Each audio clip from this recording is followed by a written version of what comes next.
جب حضرت عثمان غنی رضی اللہ تعالیٰ عنہ کا محاصرہ کر لیا گیا اور یہ خلافت کا آخری آپ کا دور ہے، 82 سال کی عمر تھی اس وقت آپ کی، اور یہ تاریخ کا دردناک باب ہے کہ حضرت عثمان غنی پر 40 دن تک پانی بند رہا۔ وہ ایک منصوبہ تھا، 3 لوگ 3 مختلف شہروں سے چلے، مصر سے، کوفے سے اور بصرے سے، 1,000 آدمی لے کر کے، اور مدینہ المنورہ میں پہنچ کر کے حضرت علی المرتضیٰ سے ملے، ام المومنین سیدہ عائشہ سے ملے، کبار اصحاب سے ملے۔ تو جو انہوں نے کہا تو انہوں نے ان کو کہا کہ نہیں، ایسی کوئی بات نہیں، فہمائش کر کے واپس بھیج دیا۔ حضرت عثمان غنی رضی اللہ تعالیٰ عنہ پر اقربا پروری کا الزام عائد کیا تھا، تو انہوں نے کہا کہ کوئی ایسی بات نہیں ہے۔ پھر یہ تھا کہ آپ نے کم عمر گورنر، کم عمر لوگ مقرر کیے، تو حضرت عثمان نے کہا کہ حضرت اسامہ بھی تو کم عمر تھے، حضور نے ان کو اگر مقرر کیا ہے تو یہ تو مثال ہمارے سامنے موجود ہے۔ لیکن یہ ایک منصوبہ تھا، اس منصوبے کے تحت یہ 3 جگہوں سے لوگ آئے تھے۔ وہ 3 دن کی مسافت کے بعد پھر تینوں واپس آ گئے، تو یہ ایک سوالیہ نشان ہے کہ تینوں کیوں واپس آ گئے، کوئی ایک تو نہ آتا نا۔ تو یہ سب طے شدہ منصوبہ تھا، اور پھر انہوں نے مدینہ المنورہ کو گھیر لیا، اور جس طرح سے بلوائیوں نے حالات پیدا کر دیے۔ سیدنا علی المرتضیٰ رضی اللہ تعالیٰ عنہ تو شہر مدینہ سے باہر تشریف لے گئے تھے، اور اپنے بیٹوں امام حسن اور امام حسین رضی اللہ تعالیٰ عنہ کو حضرت عثمان غنی کے دروازے پر مقرر کیا تھا کہ ان کو ضرر نہ پہنچنے دینا۔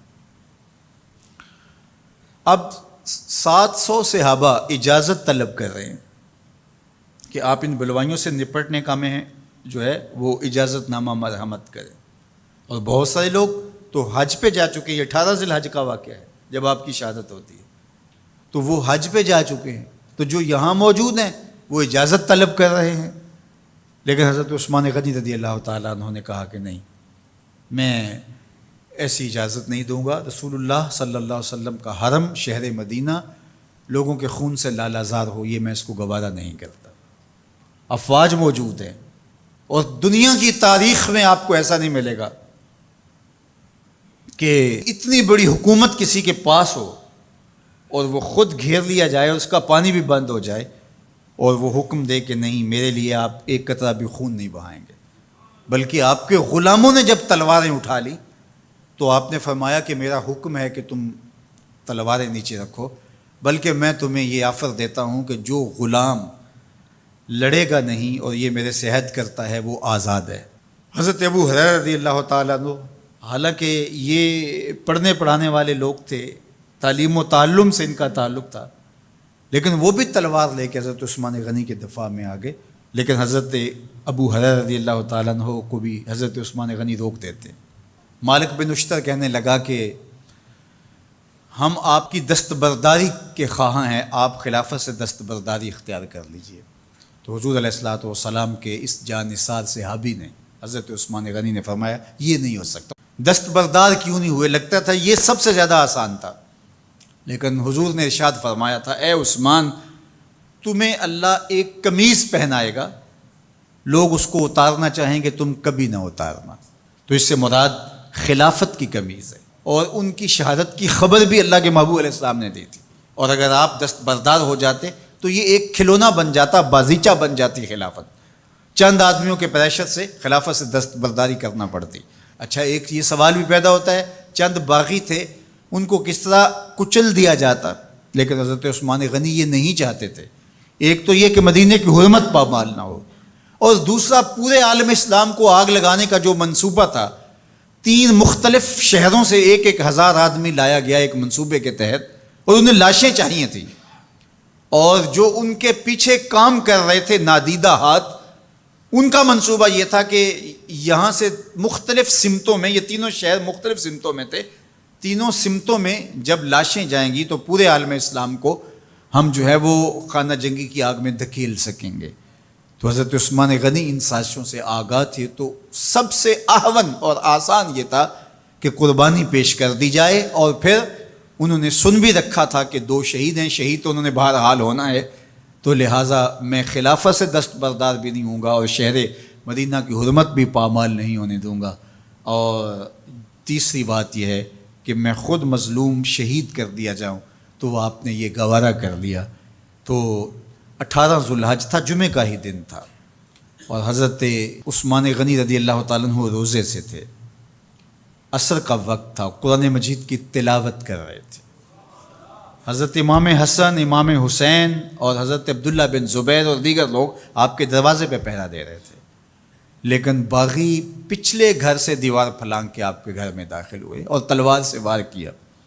آپ کی زوجہ حضرت نائلہ آگے بڑھیں اور ہاتھ سے روکنا چاہا، آپ کی انگلیاں کٹ گئیں۔ پھر دوسرا وار کیا تو حضرت عثمان غنی رضی اللہ تعالیٰ عنہ کا دایاں ہاتھ کٹ کے گر گیا۔ حضرت عثمان غنی رضی اللہ تعالیٰ عنہ نے افسوس کیا اور کہا کہ تم نے وہ ہاتھ کاٹ دیا جس سے میں وحی کی کتابت کیا کرتا تھا۔ پھر اس کے بعد آپ پر 9 وار کیے گئے اور آپ کو شہید کر دیا گیا، اور آپ کا خون قرآن مجید پڑھتے ہوئے اس آیت پہ گرا، فَسَيَكْفِيكَهُمُ اللَّهُ وَهُوَ السَّمِيعُ الْعَلِيمُ۔ تو حضرت عثمان غنی رضی اللہ تعالیٰ عنہ مظلوم شہید کیے گئے، بھوکے اور پیاسے شہید کیے گئے، ظلماً شہید کیے گئے۔ حضرت عبداللہ بن عمر رضی اللہ تعالیٰ عنہ فرماتے ہیں کہ حضور فتنوں کا ذکر کر رہے تھے کہ فتنے ہوں گے، بہت بڑے فتنے ہوں گے۔ تو ایک شخص نے چادر اوڑھی ہوئی تھی اور وہ مجلس واعظ کے قریب سے گزرا جہاں حضور کچھ ارشاد فرما رہے تھے، تو آقا کریم نے اشارہ کر کے کہا اس دن یہ شخص حق پہ ہوگا۔ عبداللہ بن عمر کہتے ہیں کہ میں اٹھا اور جا کے دیکھا تو وہ حضرت عثمان تھے۔ تو میں نے حضرت عثمان کے چہرے کو پکڑ کے تھوڑا سا حضور کی جانب کیا اور میں نے کہا حاذا، حضور یہ؟ اللہ کے محبوب فرمایا ہاں یہی، جب فتنے ہوں گے تو فرمایا یہ حق پہ ہوگا۔ تو حضرت عثمان غنی رضی اللہ تعالیٰ عنہ حق کی راہوں کے مسافر، جنہیں حضور کی زبان سے شہید کہا گیا، اور شہید کسی کا انجام ہوتا ہے، تو حضور نے فرمایا یہ شہید ہوگا۔ شہید وہی ہوتا ہے جو بحالت ایمان اس دنیا سے راہ خدا میں اپنی جان قربان کرے۔ فرمایا فَإِنَّمَا عَلَيْكَ نَبِيٌّ وَصِدِّيقٌ وَشَهِيدَانِ، اے پہاڑ رک جا، تو جانتا نہیں تیرے اوپر اللہ کا ایک نبی ہے، ایک صدیق ہے اور 2 شہید ہیں۔ تو حضرت عثمان غنی رضی اللہ تعالیٰ عنہ عظمتوں کے مینار، اللہ اکبر۔ تو یہ حضرت عثمان غنی رضی اللہ تعالیٰ عنہ کا یہ کارنامہ تھا کہ آپ نے اپنی جان پیش کر کے امت کو جو ہے وہ فتنوں سے محفوظ کر لیا اور امت کو بچا لیا۔ حضرت عثمان غنی رضی اللہ تعالیٰ عنہ پہ کروڑوں رحمتیں، کروڑوں سلام۔ ہم آپ کی عظمت کو سلام پیش کرتے ہیں، عقیدتوں کا خراج پیش کرتے ہیں۔ حضور کی خدمت میں ایک جنازہ لایا گیا اور حضور سے عرض کی گئی حضور اس شخص کا جنازہ پڑھا دیجئے، تو حضور نے انکار کر دیا، کہا میں جنازہ نہیں پڑھاؤں گا۔ تو صحابہ نے عرض کیا یا رسول اللہ، کبھی ماضی میں ایسا نہیں ہوا، جب بھی کوئی جنازہ لایا جاتا ہے تو آپ جنازہ پڑھا دیتے ہیں اور آپ نے آج انکار کر دیا ہے۔ تو فرمایا یہ شخص میرے عثمان سے بغض رکھتا تھا اور اس کو اللہ نے بھی اپنی رحمتوں سے محروم کر دیا ہے۔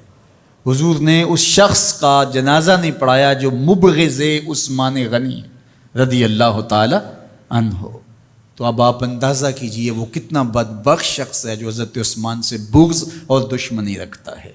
حضرت عثمان غنی رضی اللہ تعالی عنہ سے اللہ کے محبوب علیہ السلام نے کتنی خوبصورت ارشاد فرمائی، میں اس سے حیا کیوں نہ کروں جس سے اللہ کے فرشتے بھی حیا کرتے ہیں۔